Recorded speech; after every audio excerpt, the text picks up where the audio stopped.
하나님 말씀 로마서 13장 1절에서 7절까지 보도록 하겠습니다. 신약성경 로마서 13장 1절에서 7절까지 같이 읽겠습니다. 각 사람은 위에 있는 권세들에게 복종하라.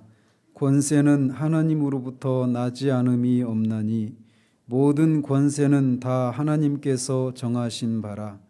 그러므로 권세를 거스르는 자는 하나님의 명을 거스름이니 거스르는 자들은 심판을 자취하리라. 다스리는 자들은 선한 일에 대하여 두려움이 되지 않고 악한 일에 대하여 되나니 내가 권세를 두려워하지 아니하려느냐. 선을 행하라. 그리하면 그에게 칭찬을 받으리라. 그는 하나님의 사역자가 되어 내게 선을 베푸는 자니라. 그러나 내가 악을 행하거든 두려워하라.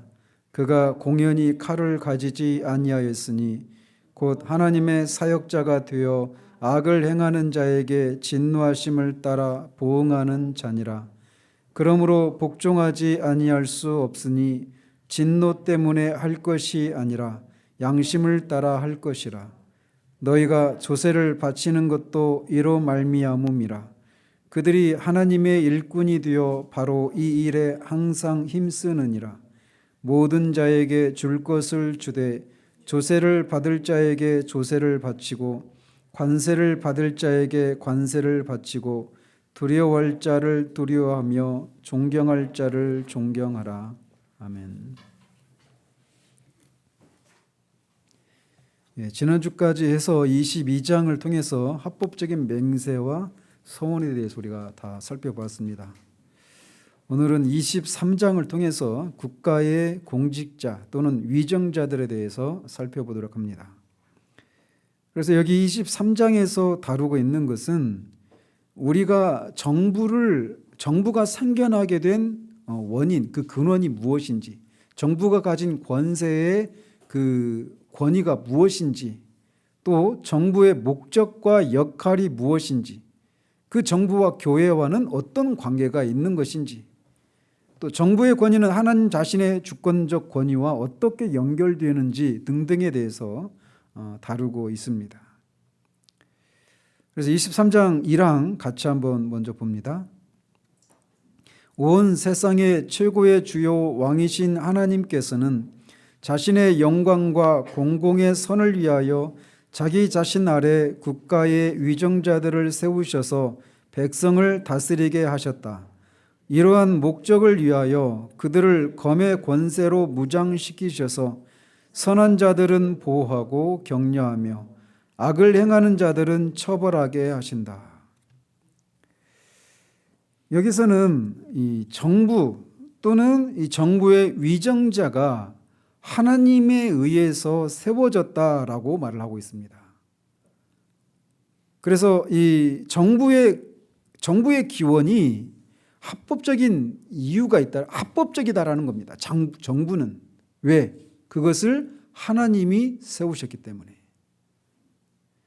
그런데 먼저 이 고백자들은 온 세상의 최고의 주요 왕이신 하나님께서는 이라고 말해서 하나님이 모든 왕의 왕이요 주의 주이심을, 모든 권위의 최종적인 권위자이심을 먼저 선포하고 그 권위자이신 하나님이 자신 아래 정부를 두고 그 정부를 통해 백성들을 다스리도록 하셨다라고 말을 하고 있습니다.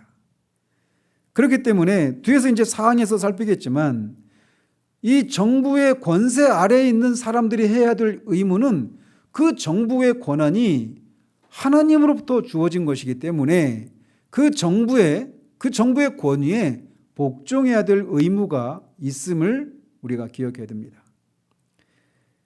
그런데 이 첫 번째 문장에서 하나님이 이렇게 이 국가의 위정자들을, 정부를 세우셔서 백성을 다스리게 하신 것이 자신의 영광을 위한 것이다라고 먼저 말하고 있습니다. 그래서 하나님 왜 정부의 권위에 정부의 권위에 그 권위 아래에 있는 백성들이 국민들이 정부에 복종하는 것이 왜 하나님 자신의 영광을 위한 것일까요? 여기서는 정부의 위정자들, 정부의 권위에 대해서만 얘기하고 있지만 이거는 내 부모를 공경하라라고 하는 이 계명과도 맞물려 있는 겁니다.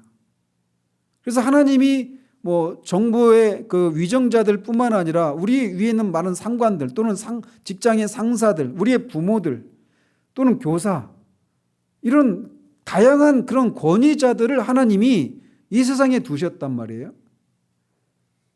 그런데 그것을 두신 목적이 먼저 이 고백자들이 고백하고 있는 것은 하나님 자신의 영광을 위한 것이다 라고 말하고 있어요.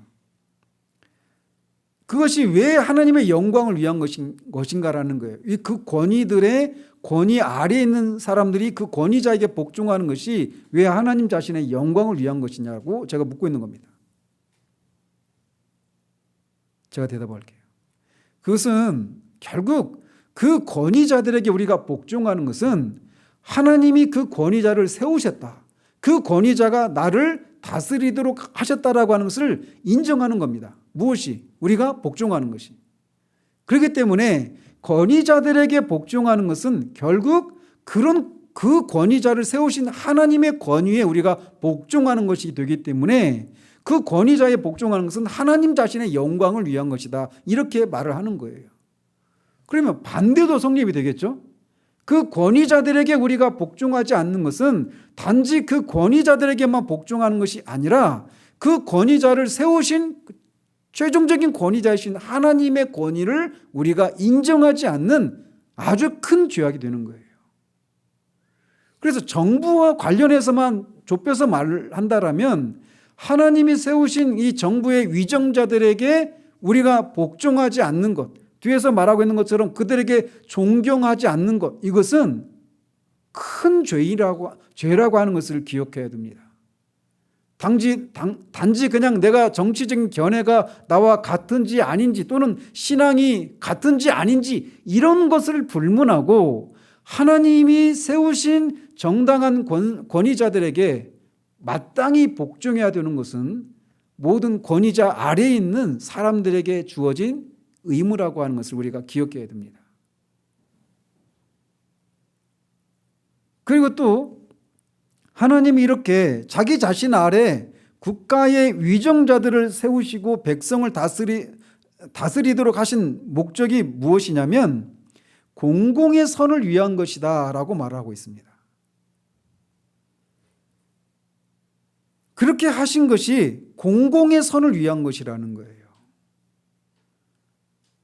흔히 독재자보다 무정부 상태보다 독재 정권이 더 낫다라고 하는 얘기를 합니다.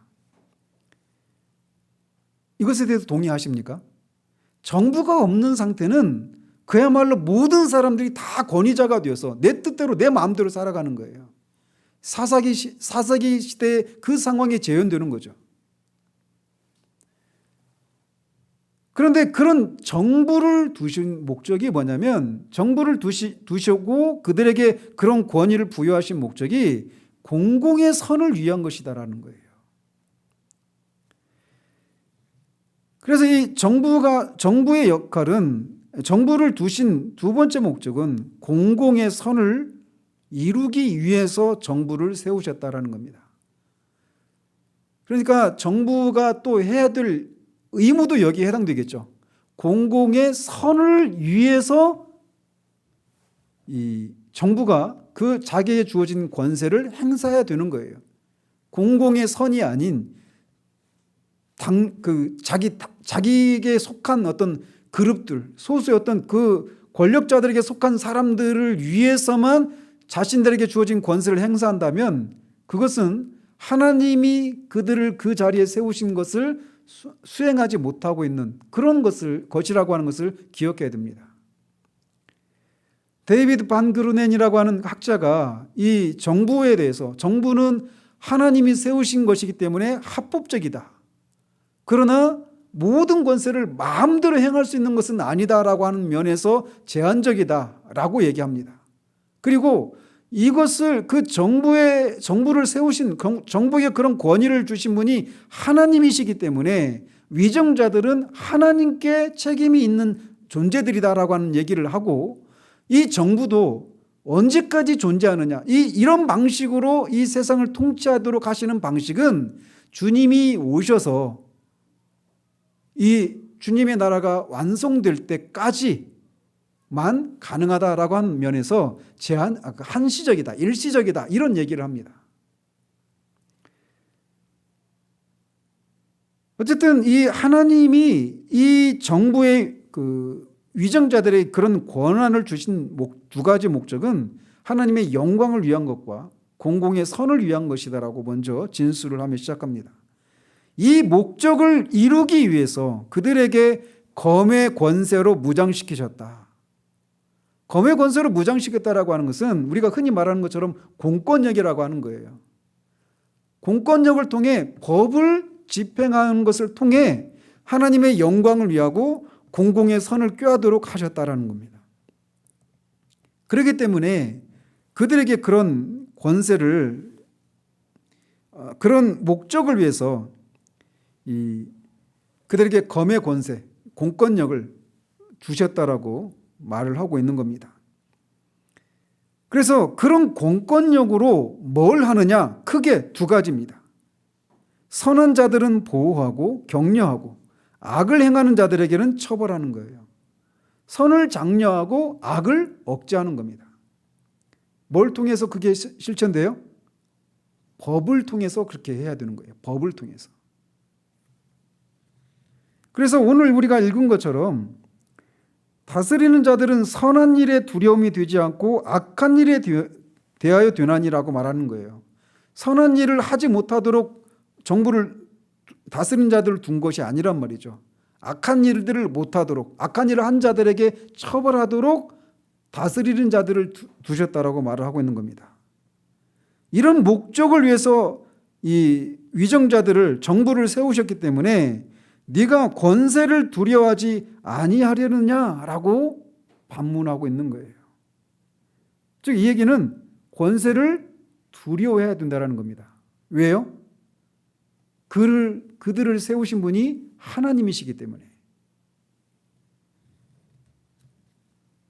그들이 공연히 칼을 가지지 아니하였으니 곧 하나님의 사역자가 되어 악을 행하는 자에게 진노하심을 따라 보응하도록 하기 위해서다라고 말하고 있는 겁니다.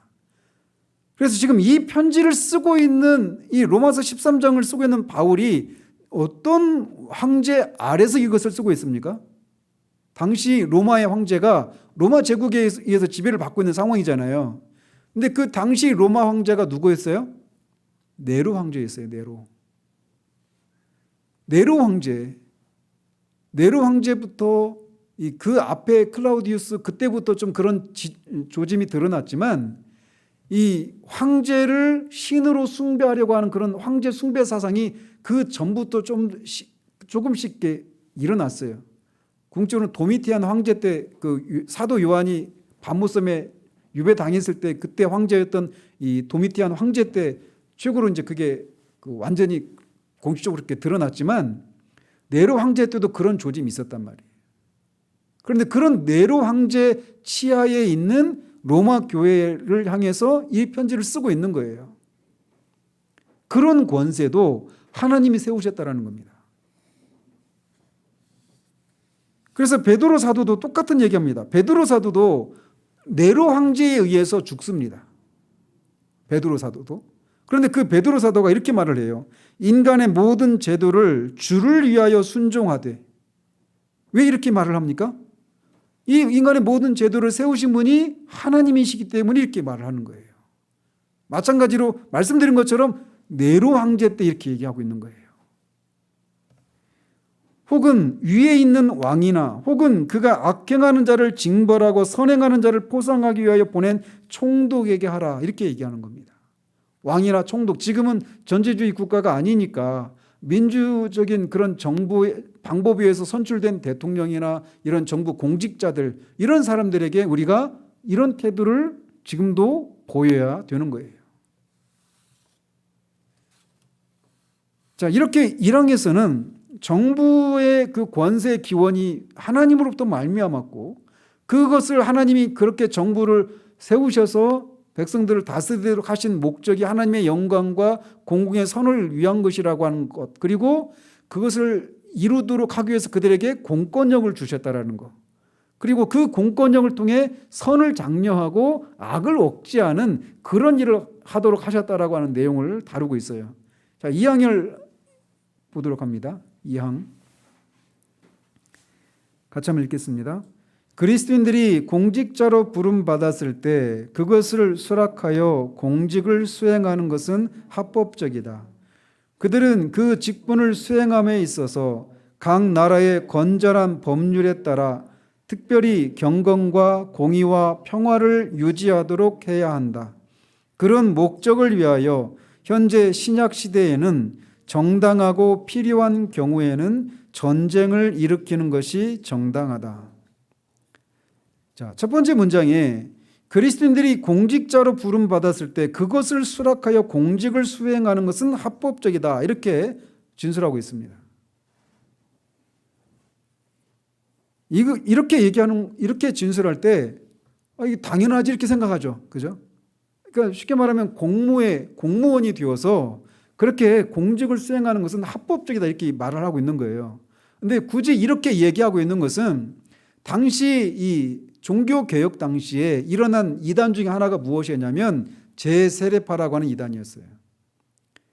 그래서 정부와 교회와의 관계에 대해서 제세례파 같은 경우는 정부와 교회는 완전히 별개라는 겁니다. 그래서 이 교회는 특별히 그리스도인들은 정부에 이렇게 공직을 수행하거나 이렇게 해서는 안 된다라고 하는 그런 주장을 했어요. 그런 배경하에서 이런 진술을 하고 있는 겁니다. 그래서 이 제세례파 일부, 모든 제세례파는 아닌데 제세례파의 일부 중에 그리스도인들이 나라의 직무에 참여하는 것은 결코 허락되지 않았다라는 거예요. 이것은 마치 교회와 국가가 매우 철저한 분리가 되어 있는 것이다라고 하는 그런 견해를 갖고 있는 거예요. 그러니까 교회와 정부와의 관계를 극단적으로 아무런 관계가 없다 이렇게 보는 입장인 거죠. 제사례파 사람들은. 모든 제사례파는 아닌데 그 제사례파의 일부가. 그런 배경하에서 그런 얘기를 하는 거예요. 그래서 어떤 제세례파들은 세속 정부를 위해서 일하는 것은 그리스도에 대한 헌신을 타협하는 것과 관련되기 때문에 정부를 위해서 일할 수 없다라고 믿었단 말이에요. 그런데 이 제세례파와 반대되는 입장이 있다면 정부와 교회를 구분을 없애버리는 겁니다. 이 제세례파 일부는 아니 그 교회와 정부와의 관계를 철저하게 분리시키는 것이라면 또 다른 극단은 정부와 교회를 하나로 보는 거예요. 그래서 신정국가의 형태로의 교회, 국가를 생각하는 일부의 사람들이 있어요. 그런데 이 신앙 고백자들은 양극단을 다 배제하는 겁니다. 성경적인 입장은 뭐냐면 우리가 믿는 바는 이 어거스틴의 그 신의 그 하나님의 도성이라고 하는 책에서 말하고 있는 것처럼 두 왕국론, 이 세상에는 하나님의 왕국과 세속의 왕국, 이 두 왕국이 있다라는 거예요. 그러면서 이 두 왕국이 같이 나란히 완전히 아무런 관계가 없이 가는 것이 아니라 구별되지만 같이 간다는 겁니다. 구별되어서 분리되는 것과 구별되지만 분리되지 않는 것은 또 다른 개념이죠. 그죠? 그래서 이 어거스틴의 하나님의 도성 그리고 루터가 주장했던 것처럼 두 왕국론을 그들이 주장했는데 교회와 국가 이 양자 모두가 하나님이 정하셨다는 거예요. 성경대로. 따라서 국가가 하나님이 주신 명령을 수행하고 있을 때 그리스도인들이 그 명령을 이행하는 데 참여할 수 있다. 이런 입장인 거예요. 조건이 있죠. 정부가 하나님이 주신 명령을 수행하고 있을 때 거기에 참여할 수 있다는 겁니다. 그 정부에.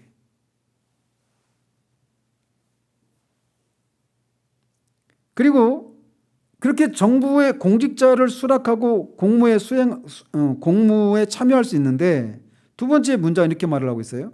그들은 그 직분을 수행함에 있어서 각 나라의 건전한 법률에 따라 특별히 경건과 공의와 평화를 유지하도록 해야 한다.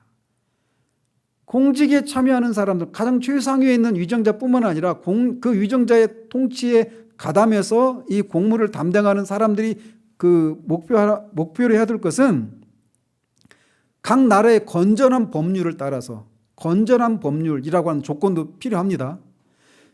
근데 그 건전한 법률이냐 아니냐를 나누는 기준이 뭘까요? 하나님의 뜻에 하나님을 거스르는 것이냐 아니냐 여기에 걸리게 있죠. 아무튼 그런 조건을 따라서 경건과 공의와 평화를 유지하도록 해야 한다는 겁니다. 그래서 그 공무를 수행하는 것이 경건을 해치는 그런 방식으로 또는 불이한 방식으로 공무를 수행한다든지 그런 공권력을 수행한다라고 하는 것을 통해서 자신의 주어진 그 공권력을 수행한다라고 하는 미명하에 평화를 해치는 그런 일을 해서는 안 되고 또는 반대로 평화를 해치는 일이 발생했는데 그것을 공권력을 사용해서 그거를 평화롭게 그 질서를 잡는 그런 일을 안 하면 안 된다라는 겁니다. 그래서 공무를 행하는 목적은 경건과 공의와 평화를 유지하기 위한 목적으로 그 공권력을 행사해야 된다라고 말을 하고 있는 거예요. 그러면서 이 마지막 문장이 또 여러분에게 이게 무슨 말인가 싶을 거예요. 그런 목적을 위하여, 그런 목적이 뭐죠? 경건, 공의, 평화. 이 목적을 위하여 현재 신약 시대에는 정당하고 필요한 경우에는 전쟁을 일으키는 것이 정당하다. 누가 전쟁을 일으켜요? 위정자들이. 그죠? 위정자들이 전쟁을 일으키는 것이 정당하다 이렇게 말을 하고 있어요. 자, 이것도 우리하고 좀 멀리 떨어져 있는 개념처럼 들리죠. 그죠? 그런데 아까도 말씀드린 것처럼 이 문장이 제세례파와 관련된 그런 것이란 말이에요. 그런데 이 제세례파들이 갖고 있는 것이 오늘날 우리나라에도 지금 논쟁거리입니다. 어떤 식으로 그러냐? 보십시오. 이 제세례파들은 그리스도인들은 전쟁에 참가해서는 안 된다라고 말합니다. 그리고 전쟁을 수행하기 위한 어떤 훈련이나 그런 것에도 참여하면 안 된다라고 하는 평화주의적인 그런 입장이 있는 사람들이에요. 이렇게 말씀드리면 딱 기억나는 사람들 있죠. 우리나라도 여호와의 증인 같은 사람들 집체 훈련 이런 걸 거부하잖아요. 총을 가지고 훈련하는 것은 전쟁, 피를 흘리기 위한 전쟁 연습이니까 그걸 하지 않겠다고 양심적인 병역 거부를 하잖아요. 그죠? 근데 우리도 양심을 따라서 국가의 부름을 받고 군 복무를 하죠. 똑같이 양심적이라고 하는 말을 쓰는데 그래서 그 양심이라고 하는 것이 사람들이 죄로 인해서 오염될 수 있단 말이에요. 그래서 항상 그 양심도 뭐의 통제를 받아야 된다? 말씀의 통제를 받아야 되는 거예요. 말씀에 비추어서 내가 주관적인 내 양심이 옳은가가 아니라 그 양심이 하나님의 말씀에 비추어서 옳은가 아닌가를 판단해야 된단 말이에요. 똑같이 양심적인 병역 거부, 우리 양심적인 병역 의무. 근데 어쨌든 이 제세례파들이 그런 주장을 갖고 있었던 거예요. 그래서 제세례파들은 평화주의자여서 그것이 가능한 곳에서는 양심적인 병역 거부권을 행사해야 된다라고 말을 하고 있는 겁니다. 이렇게 하면 어떤 일이 일어날까요? 만약에 양심적인 그런 병역 거부를 너나 할 것 없이 다 해버린다라면 정부가 어떻게 될까요? 국가가 없어져요. 정부를 세운 목적이 뭐라고요? 경건과 이 공의와 평화를 유지해야 되는 거예요. 정부가 평화롭게, 나라가 평화롭게 유지될 때 그 안에서 우리도 경건한 삶을 살 수 있는 거예요. 그렇잖아요? 그래서 그들은 심지어 국가가 그들에게 양심적인 병역 거부권을 인정하지 않을지라도 군 복무나 법 집행에 연루되기를 거부해야 된다. 이렇게까지 주장을 했어요. 그래서 여호와의 증인들도 어땠어요? 그전에는 다 감옥 갔잖아요. 제 친구도 있었어요. 고등학교 때 2명 있었는데 아주 착한 애였거든요. 감옥 가더라고요. 진리를 모르면 그런 거예요. 진리를 모르면. 그래서 제세례파들은 국가 위정자에게 복종하기를 거부해야 하고 심지어 죽기까지 그렇게 해야 된다. 이렇게 가르쳤어요. 그래서 이런 입장에 반대해서 이 웨스트민스터 신앙 고백자들은 정의로운 전쟁, 소위 정의로운 전쟁 이론을 단언하고 있는 겁니다. 그래서 이 평화를 이 정당하고 필요한 경우에는 전쟁을 일으킬 수 있다는 거예요. 그래서 공권력을 위임받은 위정자들은 그 공권력으로 나라가 외부의 적에 의해서 평화가 위협받는 그런 상황이 있을 때 그 공권력을 사용해서 전쟁을 일으킬 수 있는 겁니다. 근데 조건이 있죠. 정당하고 필요한 경우예요. 그러니까 제국주의적인 그런 침략을 일삼게 한 그런 전쟁은 성경적이지 않은 거죠. 일본 제국주의. 그런 제국주의자들에 의해서 아프리카와 아시아가 다 그렇게 침략을 받고 식민지가 되었잖아요. 그런 것들은 다 옳지 않은 겁니다. 나치 정권에 히틀러 정권에 있을 때 그 제3 그 국가에서 벌였던 그 전쟁에 참여해서는 안 되는 거예요. 성경적인 입장을 따른다라면.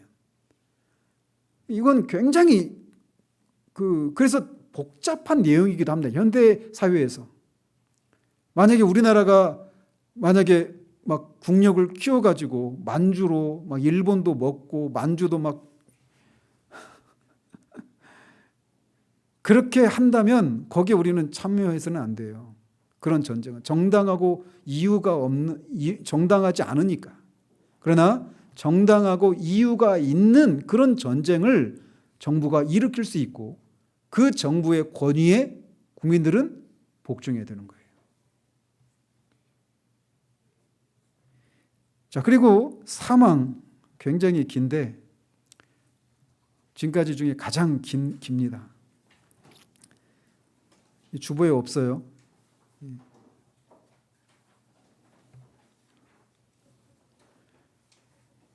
사망 같이 읽겠습니다. 국가 위정자들은 말씀을 전하고 성례를 시행하는 일이나 천국 열쇠의 권세를 취해서는 안 된다. 또한 신앙의 문제에 조금도 간섭해서는 안 된다. 그렇지만 자녀를 양육하는 아버지와 같이 어떤 특정 교파의 그리스도인들에게 나머지 교파들보다 특혜를 주지 말고 우리 모두가 공통으로 섬기는 주님의 교회를 보호하여 모든 교회 회원들이 지위 고하를 막론하고 폭력이나 위험 없이 그들의 신성한 직무들의 모든 부분을 수행하는 데 있어서 충분하고 자유롭고 신문받지 않는 자유를 누리도록 해주는 것이 위정자들의 의무다. 그리고 예수 그리스도께서 자신의 교회 안에 질서 정연한 정치와 권징을 제정해 놓으셨기 때문에 국가의 어떤 법률도 그리스도인들 자신의 신앙 고백과 신앙에 따라서 어떠한 기독교 회원들 가운데서 교회의 정치나 권징이 정당하게 시행되는 것을 참견하거나 강요하거나 방해해서는 안 된다. 또한 모든 국민 명예를 보호해 줌으로써 경건이나 불경건을 구실로 하여 아무도 다른 사람들에게 모욕적인 언동이나 폭력이나 욕설이나 명예훼손을 행하지 않도록 해야 하며 그리고 명령을 발하여 모든 종교적인 교회 집회들이 회방이나 소동이 없이 개최될 수 있도록 하는 것이 위정자들의 의무인 것이다. 굉장히 긴데 조금씩 잘라서 말씀을 살펴봅니다. 국가 위정자들은 말씀을 전하고 성례를 시행하는 일이나 천국 열쇠의 권세를 취해서는 안 된다. 또한 신앙의 문제에 조금도 간섭해서는 안 된다. 그러니까 이제 이게 우리 입장에서는 당연하지 이렇게 받아들이는 현실이에요. 우리나라 현실은. 그죠? 그래서 첫 번째, 국가 위정자들은 말씀을 전하고 성례를 시행하는 일을 해서는 안 된다 이렇게 말하고 있잖아요. 우리는 안 하고 있잖아요. 그죠? 그런데 앞에서도 말씀드린 것처럼 정부와 국가의 관계를 제4레파라 경우에는 완전히 서로 그냥 분리되어 있는 그런 별개의 그런 기관으로 생각해서 정부에 전혀 관여를 안 해요. 반대로 그것도 안 하는 거죠. 정부도 교회 일에 전혀 간섭을 안 하는 거예요.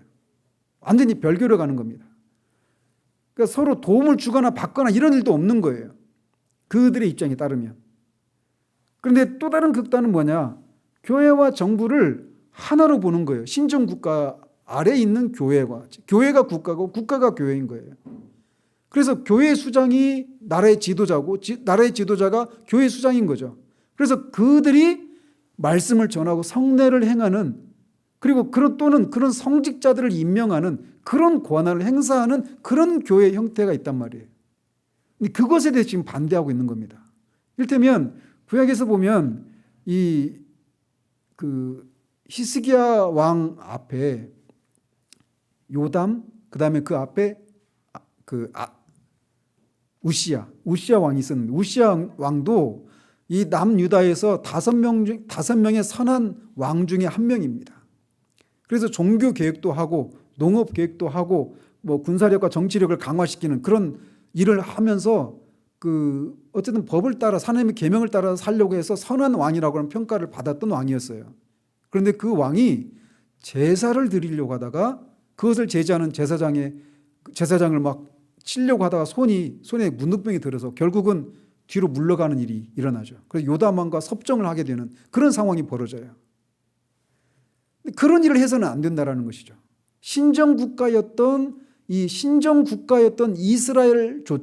이스라엘에서조차도 왕은 왕으로서의 임무를 감당하고 제사장은 제사장으로서의 임무를 감당하도록 그렇게 분리되었던 것처럼 신약에 와서는 더더군다나 그렇다는 겁니다. 그래서 이 위정자가 말씀을 전하는 거나 성례를 집행하는 일들을 해서는 안 되는 거예요. 그리고 또 천국 열쇠의 권세를 취해서는 안 된다. 천국 열쇠는 결국은 뭐냐? 이 교회가 행하는 권징을 가리키는 거예요. 권징을 정부 위정자들이 해서는 안 된다는 거죠. 또는 반대로, 또는 이렇게도 생각할 수 있습니다. 교회가 어떤 말씀에 위배된 삶을 살아가는 사람들을 그 권징 절차를 따라서 권징을 내릴 수 있잖아요. 그런데 그런 경우에 대해서 정부가 간섭을 해서 그 교회의 권징 행위들을 번복하거나 또는 간섭하는 그런 일을 해서는 안 된다라고 말을 하고 있는 거예요. 자, 이런 얘기들이 여러분에게 피부적으로 와닿습니까? 아직 안 와닿죠. 여러분이 지금 세상이 어떻게 돌아가고 있는지를 모르고 있기 때문에 그러는 거예요, 지금. 가까이, 미국도 아니고 우리나라에서 지금 실제 일어나고 있는 일인데, 이 서울신학교라고 제가 알고 있어요. 서울신학교의 교수가 예수는 보살이다, 이렇게 얘기를 했어요. 말이 됩니까? 신학교 교수가 예수는 보살이라는 거예요. 그래서 스님들이 하는 그런 불자 모임에 가서 거기서 그렇게 설교를 했어요. 강연을. 예수는 불자라고. 그러니 어떻게 되겠습니까? 그 신학교에서.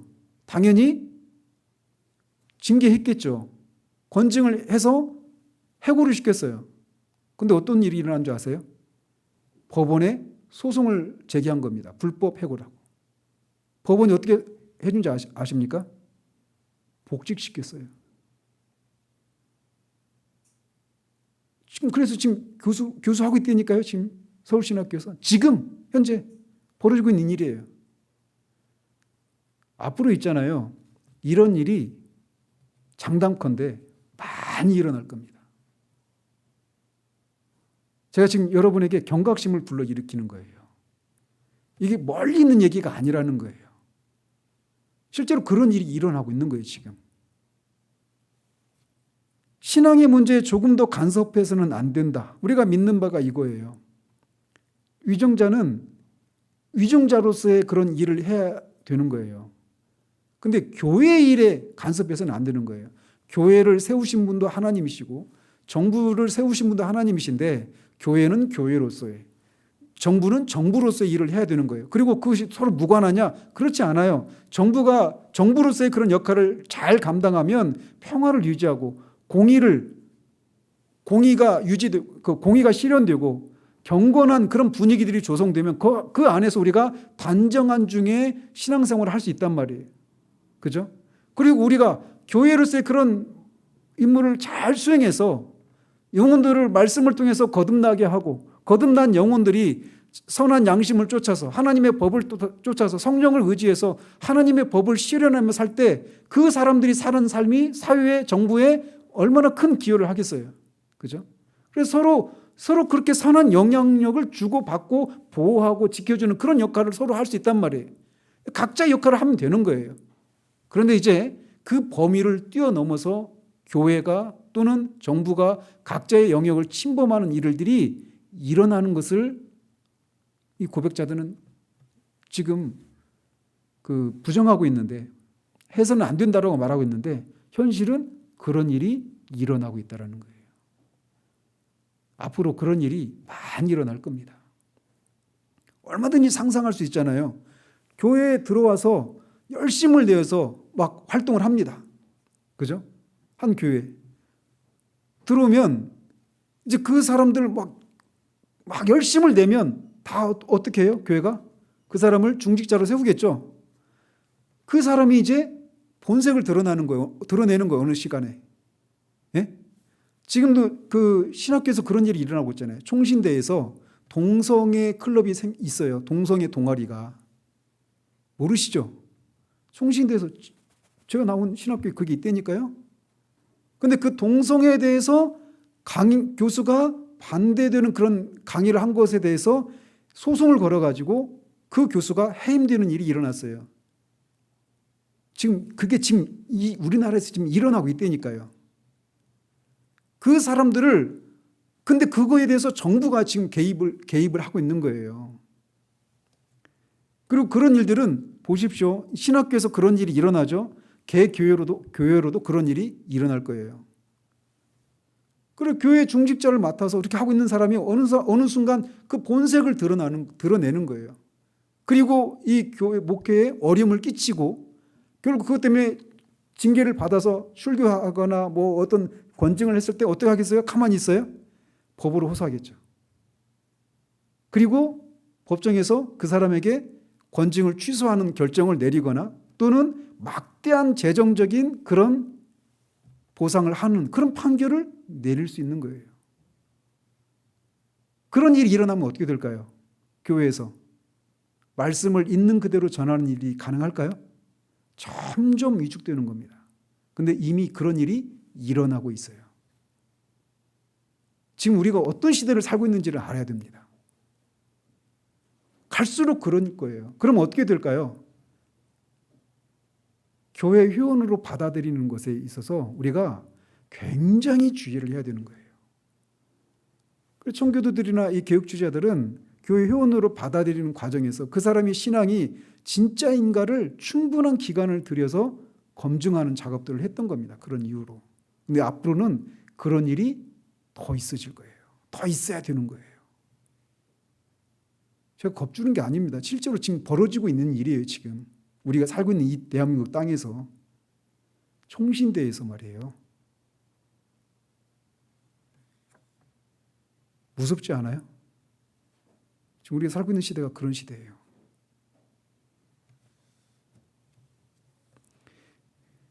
자, 그러면서 그렇지만 자녀를 양육하는, 그러니까 신앙의 문제에 조금 더 간섭해서는 안 된다.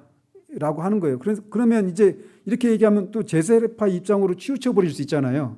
그래서 하나 덧붙이는 거예요. 그렇지만 자녀를 양육하는 아버지와 같이 어떤 특정 교파의 그리스도인들에게 나머지 교파들보다 특혜를 주지 말고 우리 모두가 공통으로 섬기는 주님의 교회를 보호하여 모든 교회 회원들이 지위 고하를 막론하고 폭력이나 위험 없이 그들의 신성한 직무들의 모든 부분을 수행하는 데 있어서 충분하고 자유롭고 신문받지 않는 자유를 누리도록 해주는 것이 위정자들의 의무다.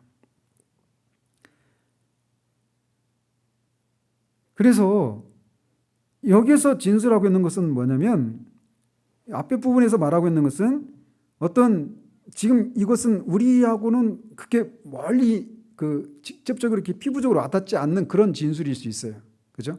뭐 기독교 교파 안에서 합동은 뭐 혜택을 주고 이 통합은 안 주고 다른 중소교단 또 안 주고 이런 식으로 하지 않고 있잖아요. 그런 면에서는. 그죠? 근데 이렇게 하면 안 돼요. 근데 그런 일이 있을 수 있겠죠. 어떤 식으로 할 수 있을까요? 얼마든지 가능한 것이 뭐냐?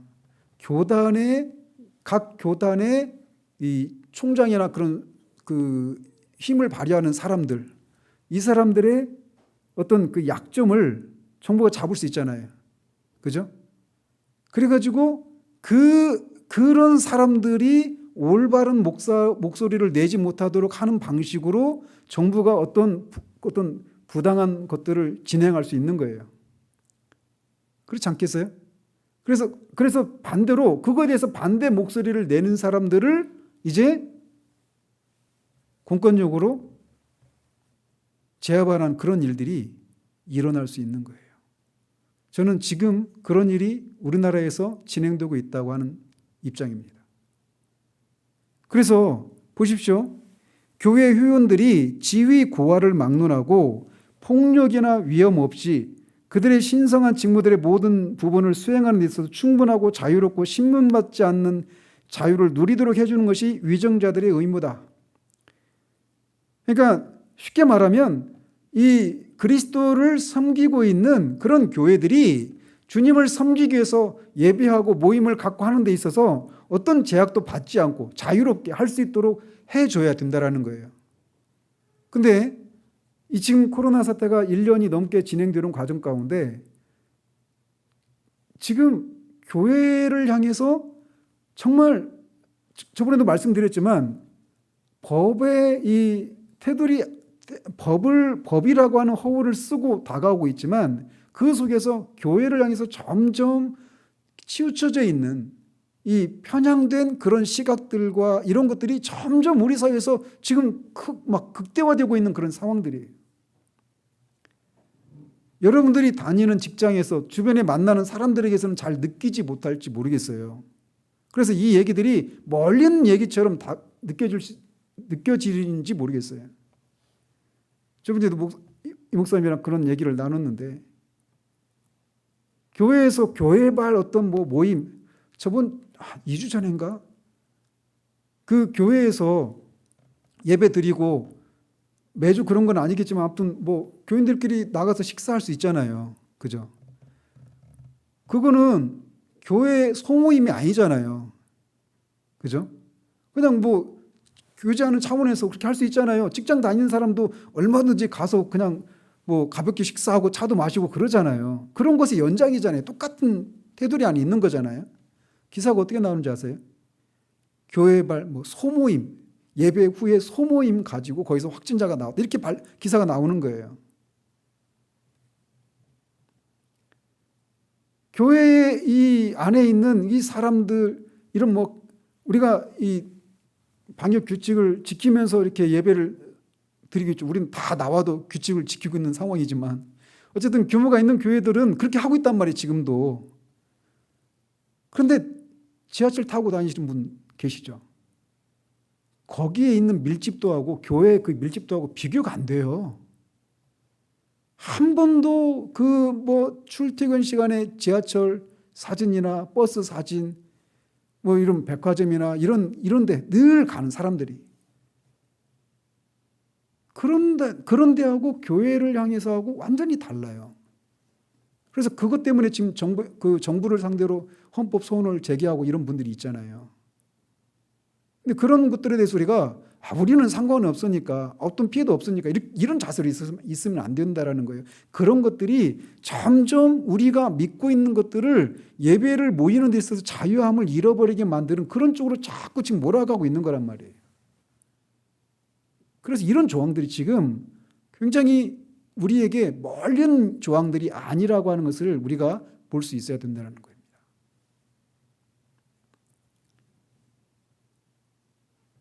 그리고 예수 그리스도께서 자신의 교회 안에 질서 정연한 정치와 권징을 제정해 놓으셨기 때문에 국가의 어떤 법률도 그리스도인들 자신의 신앙 고백과 신앙에 따라서 어떠한 기독교 회원들 가운데서 교회의 정치나 권징이 정당하게 시행되는 것을 참견하거나 강요하거나 방해해서는 안 된다. 그러니까 이것도 보십시오. 지금 그 차별금지법이 지금 국회에 계류되어 있잖아요. 그죠? 근데 교회 안에서 동성애가 성경적으로 옳지 않으니까 동성애를 하는 사람을 권징의 절제에 따라서 징계할 수 있잖아요. 근데 이제 법이 세워지면 징계 못 하는 거예요, 이제. 그런 것을 해서는 안 되는데 그렇게 지금 흘러가고 있다라는 거예요. 근데 문제는 뭐냐? 교회가 이것의 심각성을 인식하지 못한다라는 거예요. 몰리는 얘기가 아닌데 이런 게 지금 그런 일들이 조만간에 우리나라에서도 실현됩니다. 이미 유럽은 차별금지법으로 이미 십수년이 됐어요. 수십 년이 지났어요. 미국은 몇 개 주를 제외하고는 다 지금 그렇게 실행되고 있죠. 이번 바이든 정부 들어서면서 이 캘리포니아 주에서 자기가 성 정체성이 남자인데도 생물학적인 정체성은 남자인데 성 정체성 나는 여자라고 생각해 라고 말하면 여자예요. 그래서 이 사람들이 여자들이랑 같이 샤워실에 들어가서 뭐 샤워도 하고 게임도 같이 하고 막 그런 법이 제정됐어요. 실행되고 있다고요. 법으로. 점점 그렇게 지금 우리가 막 우리 목을 졸라오고 있어요, 지금. 우리나라도 지금 조만간 그렇게 갈 거예요.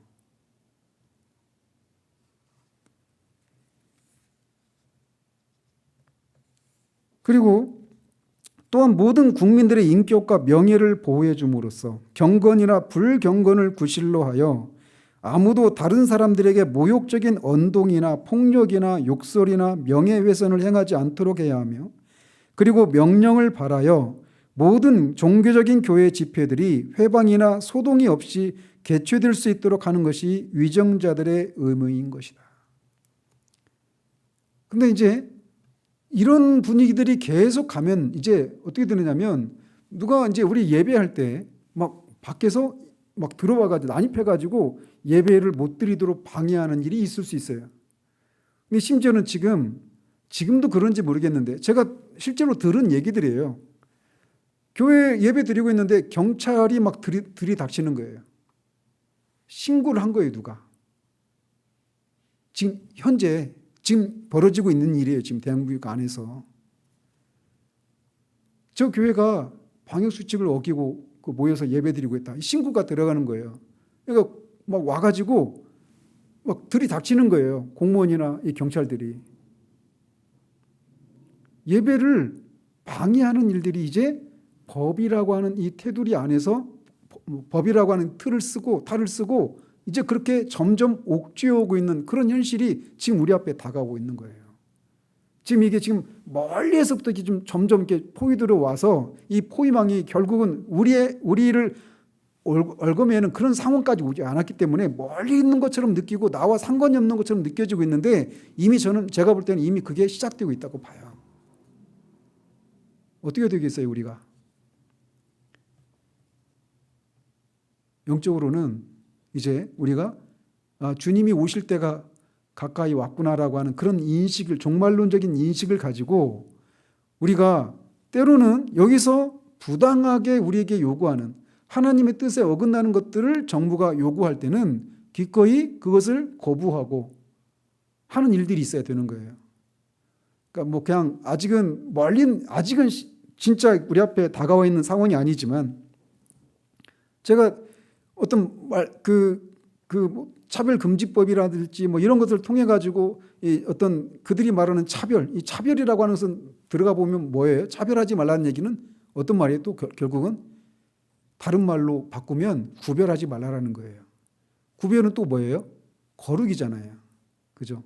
차별금지법은 결국은 옳고 그름이라고 하는 그 선을 무너뜨리려고 하는 겁니다.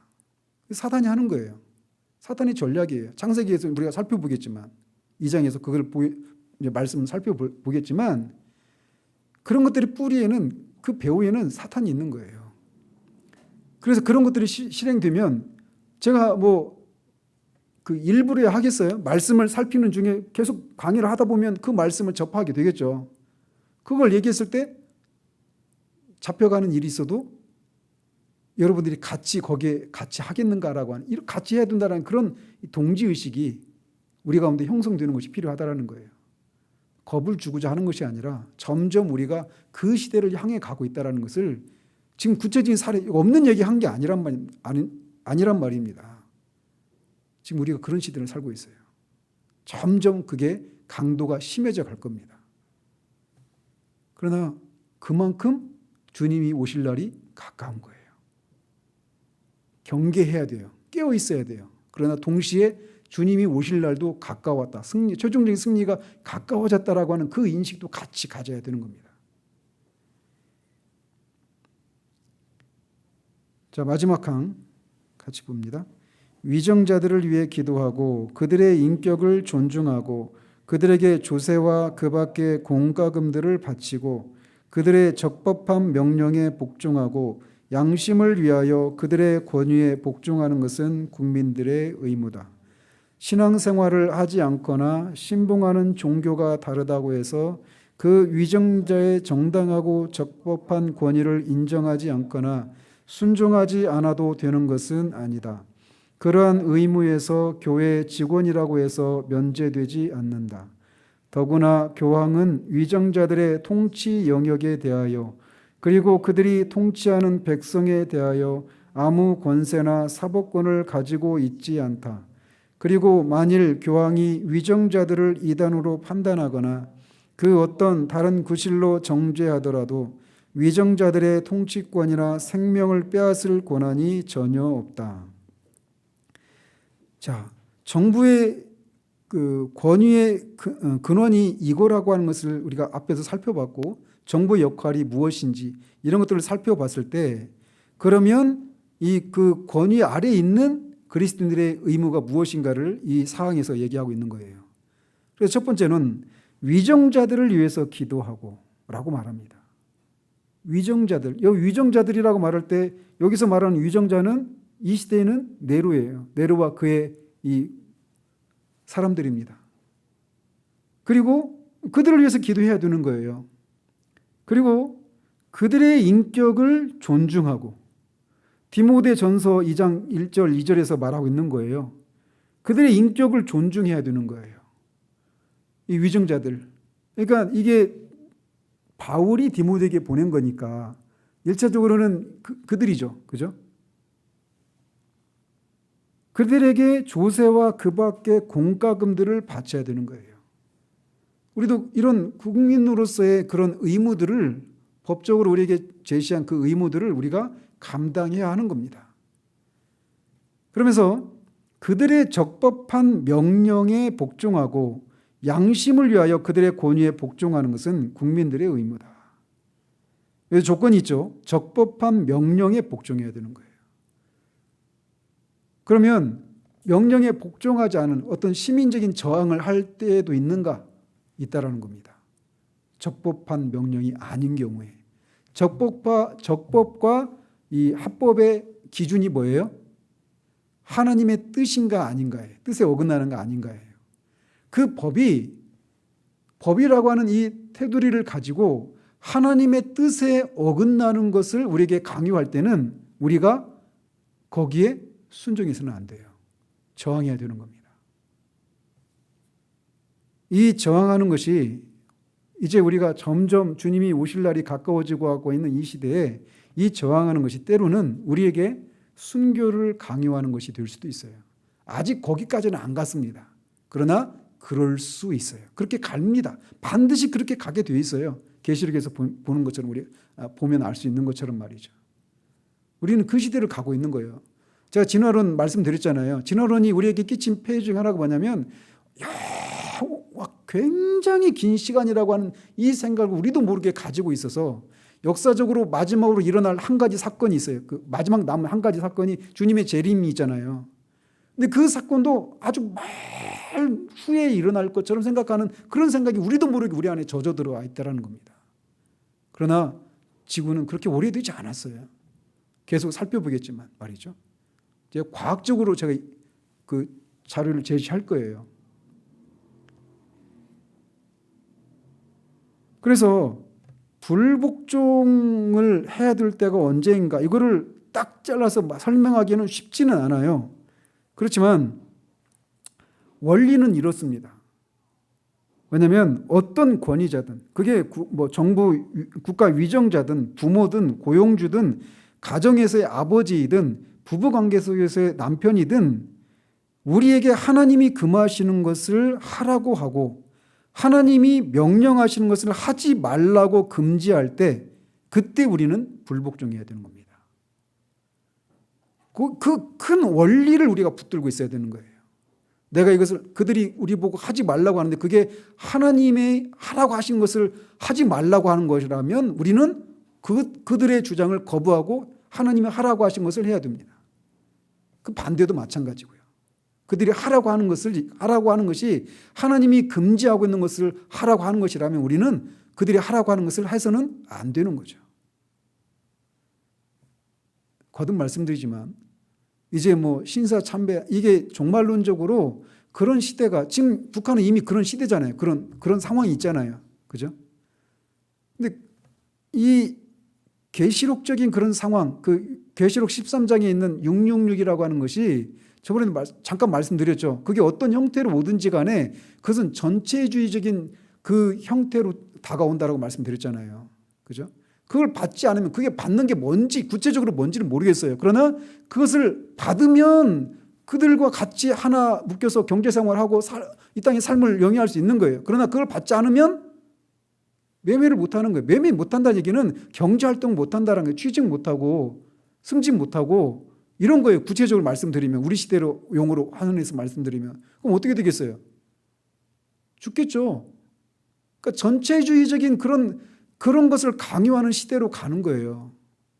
그게 역사 속에서 어떤 시대 어떤 지역에서 그게 나타났다가 사라지고 그렇게 했지만 최종적으로는 모든 세계가 다 그런 세계가 올 거예요. 우리나라도 그런 쪽으로 가는 거예요. 지금 코로나 사태를 통해서 그것의 맛보기가 이제 시작이 됐다고 저는 봐요. 근데 아직 멀리 느껴지죠. 아직은. 그러나 시작됐어요. 제가 볼 때. 깨어 있어야 됩니다. 그래서 그런 원리를 쫓아서 해야 되는 겁니다. 그래서 위정자들을 위해서 기도하고 존경하고 조세와 공과금들을 바쳐야 하는 거고 그것에 그들의 명령, 적법한 명령에는 우리가 우리 양심을 위해서 복종해야 되는 거예요. 왜 양심을 위해서 복종해야 된다고 하는 말을 덧붙였을까요? 성경에서도 똑같이 얘기하고 있죠. 로마서 13장에서 그 정부의 권위의 근원이 하나님으로 말미암잖아요. 그죠? 그러니까 하나님의 뜻에 순종하는 것이 하나님의 뜻, 양심은 우리 안에 있는, 우리 내면에 있는 하나님의 뜻이잖아요. 하나님 음성이잖아요. 그러니까 우리 양심을 어긋나서 우리 양심이 허용하지 않는 일을 하면 안 되잖아요. 그죠?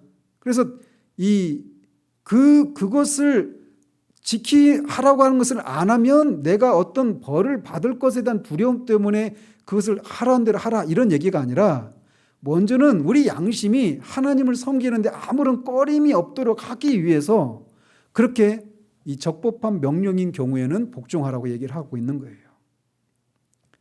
자, 그리고 그 사람이 신앙생활을 하지 않거나 즉 불신자라 하더라도 위정자가 또 신봉하는 종교가 다르다고 해서 기독교인이 아닌 다른 사람이라고 하더라도 그 위정자의 정당하고 적법한 권위를 인정하지 않거나 순종하지 않아도 되는 것은 아니라는 거예요. 불신자가 위정자가 불신자여도 다른 종교를 가진 사람이라 하더라도 적법한 명령에는 우리가 순종해야 되는 겁니다. 그리고 그런 의무에서 교회 직원이라고 해서 면제되는 건 아닙니다. 교회 직원이라고 하면 항존직이라고 하는 그런 직분에 있는 사람들을 말합니다. 저는 목사나 이런 사람들이죠. 목사나 장로들 이런 사람들이겠죠. 어느 누구도 여기 이런 의무에서 면제되는 사람이 없어요. 그리고 마지막 문장에 더구나 교황은 위정자들의 통치 영역에 대하여 그리고 그들이 통치하는 백성에 대하여 아무 권세나 사법권을 가지고 있지 않다. 그리고 만일 교황이 위정자들을 이단으로 판단하거나 그 어떤 다른 구실로 정죄하더라도 위정자들의 통치권이나 생명을 빼앗을 권한이 전혀 없다. 이거는 우리에게는 아직은 멀리 있는 그런 얘기입니다. 그러나 이 신앙 고백서를 작성하고 있었던 때에는 중세를 갓 지난 때잖아요. 그죠? 이때만 하더라도 어땠어요? 교황이 황제들을 임명하고 그렇게 했단 말이에요. 그러니까 유럽의 그 서유럽 전체를 로마 교황이 통치를 했어요. 그러니까 교회권과 이 국가의 통제권을 로마 교황이 가지고 있었단 말이에요. 그러니까 로마 교황이 지금도 이것을 계속 로마 카톨릭이 이것을 추구하고 있습니다. 팍스 로마나. 그러니까 로마에 의한 세계 평화. 이거를 계속 추구해 가고 있어요. 지금도. 그래서 이것과 관련해서 소위 음모론이라고 하는 것들이 많이 나와 있죠. 그런데 그래서 이 당시에는 이 규정이 이 조항이 굉장히 가까운 얘기였어요. 그래서 교황이 국가의 통치권자들. 이를테면 로마 이 중세는 다 로마 카톨릭만 있었잖아요. 그죠? 근데 이제 이 영국 같은 경우에 헨리 8세가 거기도 로마 카톨릭 국가였잖아요. 근데 그 헨리 8세가 앤이라고 하는 그 여자 공주가 아니죠. 그 하녀하고 이렇게 불륜을 저질러 가지고 본 부인 버리고 그 여자하고 결혼하려고 하니까 로마 카톨릭에서 그 이혼을 금지하잖아요. 그러니까 어떻게 했어요? 그래가지고 이 자신이 이 영국 교회의 수장이 되는 로마 카톨릭에서 벗어나서 영국 교회의 수장이 된 거예요. 그래서 국교라고 하는 것이 생겨났잖아요. 오늘날 성공회가. 그러니까 그 당시 그러니까 이게 그때부터 한 100년도 채 지나지 않은 때에 이 규정을 얘기하고 있는 거예요. 그러니까 굉장히 밀접했죠. 그래서 교황이 그런 어떤 사법권도 가지고 있지 않다는 거예요. 그래서 교회는 교회로서 또는 국가는 국가로서 하나님이 각각 세우셨고 각자의 역할이 달라요. 그래서 서로 무관하냐? 그렇지 않아요. 교회에 속한 사람이 정부에 속해서 공무를 수행할 수 있어요. 그러나 그렇다고 해서 이 서로 각각의 고유한 영역을 침범하는 일을 해서는 안 돼요. 그럼 서로 무관하냐? 그렇지는 않아요. 살펴본 것처럼 각자의 역할을 충실히 하는 것을 통해 서로를 돕고 영향을 끼치는 그런 일을 할 수 있단 말이죠. 그래서 우리 시대를 우리가 잘 분별하고 정부가 어떤 식으로 자리해야 되는데 그 자리에서 지금 어떤 식으로 교회의 그런 범위들을 침범하고 있는지, 또 반대로 교회가 이 정부에 대해서 양쪽 극단, 제세례파적인 또는 교회와 국가를 하나로 해서 뭐 성시와 운동이랄지 한국을 뭐 기독교 국가로 만들어 가지고 뭐 이렇게 한다든지 이것도 다 그런 극단적인 그런 견해입니다. 이 균형을 잘 맞추고 우리가 살고 있는 이 시대가 어떤 식으로 흘러가고 있는지를 잘 분별을 해서 깨어 있고 교회로서의 그런 의무들을 우리가 잘 감당할 수 있도록 그렇게 해야 될 것입니다. 기도하겠습니다. 하나님 아버지, 국가의 공직자에 관한 이 규정들을 우리가 살펴보았습니다. 우리에게 깨닫는 마음을 주셔서 우리를 둘러싸고 지금 하나님이 세우신 정부 기관이 비단 우리나라에서 뿐만 아니라 주변에 있는 세계 속에서 어떻게 점점 이 정부와 교회와의 그런 관계들이 그 역할들을 여기서 고백하고 있는 대로 진행되고 있는지 아닌지를 잘 분별할 수 있는 그런 눈들을, 통찰력들을 주시기를 소원합니다. 그래서 깨어 있을 수 있도록 도우시고 교회가 마땅히 서 있어야 될, 또 마땅히 지켜야 될 그런 것들을 위해서 기꺼이 우리가 이런저런 치러야 될 대가들을 치르고자 하는 그런 마음들까지도 우리 가운데 허락해 주시기를 소원합니다. 예수 그리스도 이름으로 기도합니다. 아멘.